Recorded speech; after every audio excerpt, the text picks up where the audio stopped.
काय रे? संध्याकाळी यायचं का नाही? कुठं? अहो इलेक्शन आहे ना, संध्याकाळी मटणाचं बेत आहे आणि त्याच्या बरोबर हे पण आहे. अरे घरी खायला मिळत नाही वाटतं म्हणून भिकाऱ्यासारखं त्या उमेदवाराच्या पार्ट्या खाता.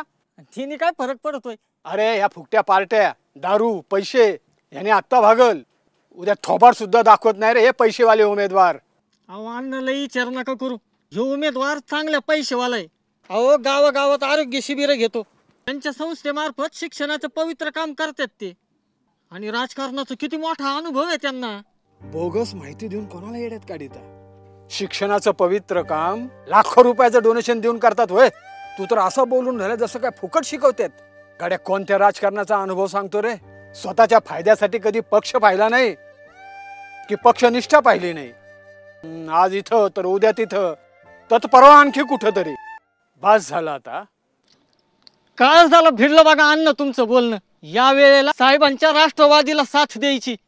बरोबर बोललास बघ. म्हणून ह्यावेळी शेतकरी कुटुंबातल्या जनमानसात वावरणाऱ्या आणि त्यांच्या प्रश्नांची जाण असणाऱ्या आणि सगळ्यात महत्वाचं म्हणजे अनुभवी उमेदवारालाच निवडून आणायचं. एकनिष्ठ आणि निष्कलंकतेनं पूर्ण ज्याचं काम दक्षिणेत निवडून आणूयात. आता आपला संग्राम.